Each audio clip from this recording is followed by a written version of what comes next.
What's up, StreamGeeks? Paul here, and in this video, I am going to compare the brand new PTZOptics Studio Pro with the Sony EV-10. Take a look at these two cameras.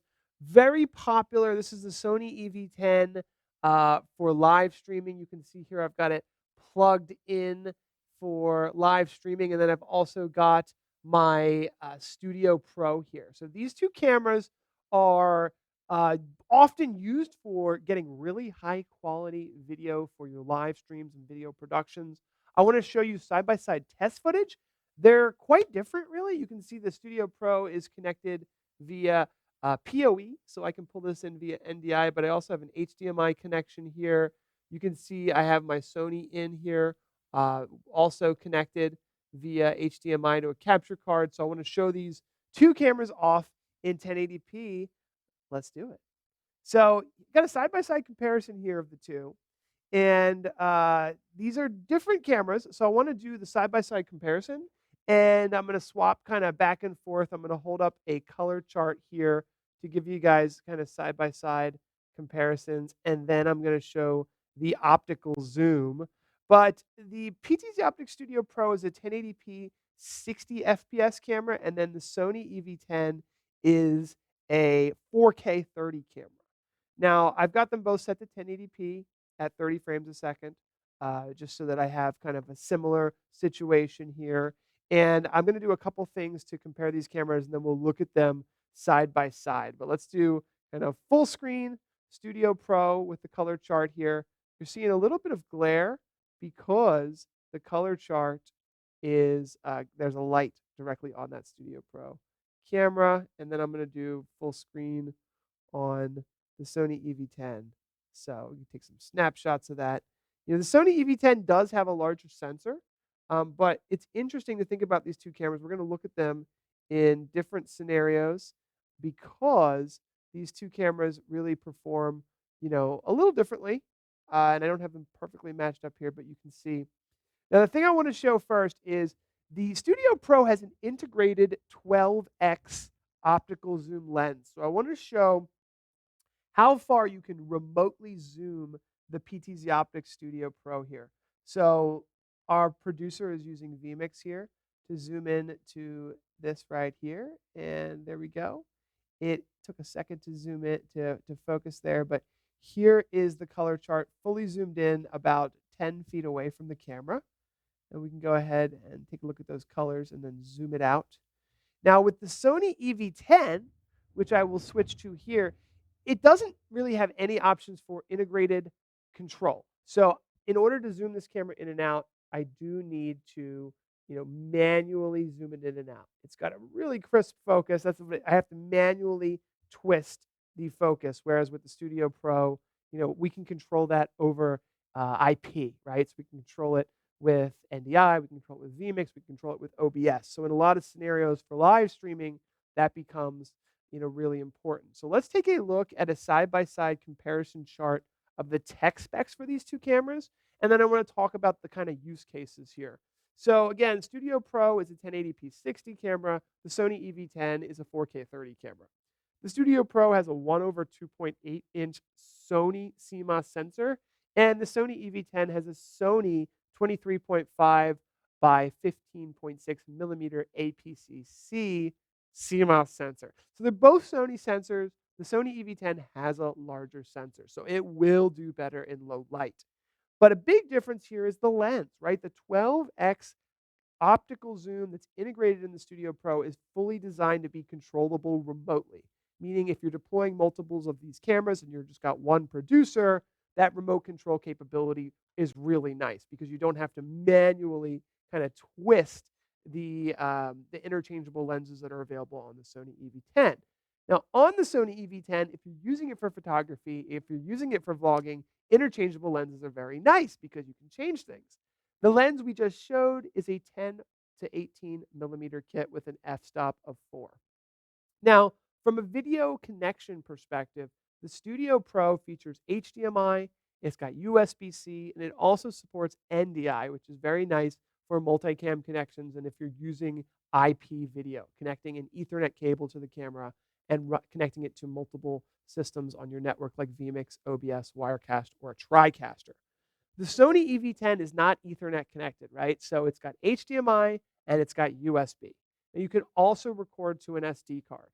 If you are planning to use the Sony EV-10 with USB, you should know it only supports 1280 by 720 video at 30 frames a second. So it's HD, not full HD, whereas the Studio Pro via USB-C will do a full 1080p video. From a power perspective, you can power the Studio Pro over Ethernet. It supports power over Ethernet. You can also power it over USB or the included power supply. For the Sony EV-10, you can only power it over USB or the included battery. The included battery will last for about 2 hours, depending on if you're taking pictures or you're recording video. Now, they both have a 3.5 millimeter audio input, which is nice. The 3.5 millimeter input will embed not only onto the HDMI and USB, but also the IP video streams. For the Sony EV-10, it will send video over USB, and it will also record, directly to the SD card.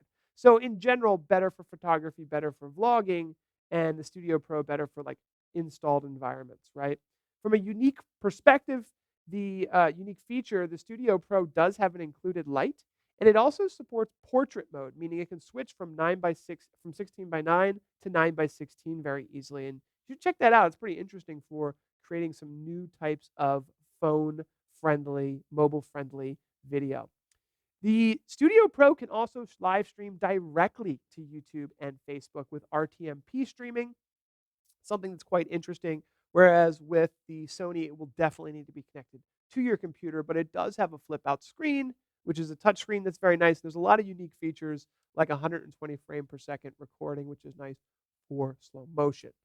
So while we're talking about that, I want to say, video quality and a lot of this stuff is subjective, right? So I would love to see your opinions in the comments below. But in general, I will say the Studio Pro is very much suitable for live streaming, video conferencing, right? Very easy plug and play camera because it doesn't have a lot of buttons and features and menus to dig into. You plug it in, it gives you video.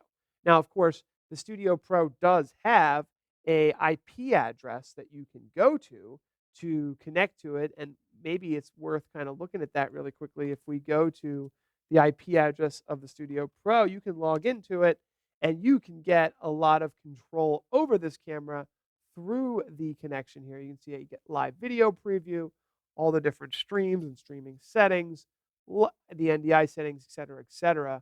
I'm not going to go into that in too much detail, but the IP connectivity makes it very nice for studios and productions and making YouTube videos. Whereas with the Sony EV-10, it's 4K. So if you're in the 4K world and you want to capture video in 4K, this is a really great camera for that. It's especially good for post-production where you want to have that additional cropping and editing capabilities. From a low light perspective, the Sony EV-10 will also probably outperform the Studio Pro in many scenarios. The Studio Pro can do really well when there's controlled lighting, and they both have Sony sensors which are known to do well in low light. But the Sony EV-10 has a larger sensor and will do better in low light. From a color reproduction standpoint, you saw the color chart that I was holding up here. It gives you a pretty good idea. This is the Studio Pro right now of a very good Sony quality. It's a Sony CMOS sensor reproduction. It's just not going to be quite as good as the Sony EV-10 because it has a larger sensor. Now, from a bokeh and depth of field perspective, the Studio Pro features TOF, which is called time of flight. It's a brand new, really fast focusing situation. So you can see how well it is focused on my face right now. The Studio Pro, even if you have something up close, will switch and go to something up close and then come back very quickly. The Sony EV-10 is also very good at that. But from a bokeh perspective, with the interchangeable lenses, you're going to get great bokeh with the Sony EV-10 if you know what you're doing. Now, there is something that a lot of people should know about is the overheating of the Sony EV-10 and DSLR cameras when they're being used for continuous live streaming for many hours, and then the runtime. So the Studio Pro is designed to be plugged in and running 24/7. This camera has a 5-year warranty, and if you just want it for 5 years straight, and it probably will work longer than that, to just always work, always be on, never have a problem, That's why it's perfect for permanently installed situations like a studio or your home production system. With the Sony EV-10, the battery only lasts for 2 hours. Now you can permanently plug it in via USB, and there's some videos you can watch online for giving it a dummy battery and having it not overheat quite as much, but it's not really designed to be on all the time. So in summary, the Studio Pro is better for live events and permanent installations, whereas the Sony EV-10 is best for photography, vlogging, and kind of home live streams where you're using the same camera for both. So if we think about some of these kind of popular use cases here from a studio recording perspective, with the integrated zoom, the included light, and the 24-hour uptime, in most cases, especially if you do like long live streams that where they're like more than a couple hours, the Studio Pro is going to be your best bet. For the Sony EV-10, it's got the interchangeable lenses, which is really great for content creators, giving you more freedom to create content the way you want, get those different looks and feels. But it's probably gonna be like your mobile camera, right? And in few and far between cases, it's gonna be the directly connected camera into your multi-camera live production system. This is especially true for on-location events where you're setting up multiple cameras with a power over Ethernet network switch, and you want the cameras to be powered for all day long or multiple hours. You don't have to worry about the battery life. Although for the Sony EV-10, if you do need to go on location and you're just catching short amounts of B-roll or creating a vlog or getting video that's all around and needs to be mobile, the Sony EV-10 is your best choice.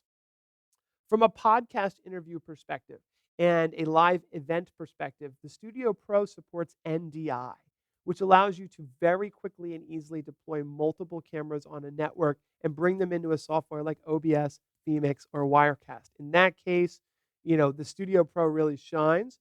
For the Sony EV-10, you can only connect this camera to your computer via USB or HDMI with an HDMI capture card.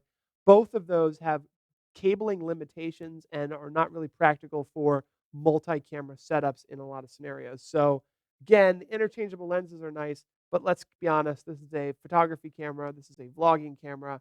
It's not necessarily a, setup for live production. So that is with that, I want to show you guys really quickly uh, a final shot of a Studio Pro. We've got lots of Studio Pros in our setup here. I've got a shot of a really cool Studio Pro shot that we've been happy with. These Studio Pros are not that expensive, so we've been setting them up in different locations. I've got one here that shoots at our podcast setup, and I want to show you guys what this shot looks like. It's fully zoomed out right now, so remotely, Mike, our producer, can zoom this camera in with the 12x optical zoom and capture these really nice, detailed close-ups of different people in our podcast. So this is a really cool example of using a Studio Pro in the studio. Let me know what you guys think of the PTZOptics Studio Pro versus the Sony EV-10. Really interested to know, and I'll see you guys in the next video. Bye.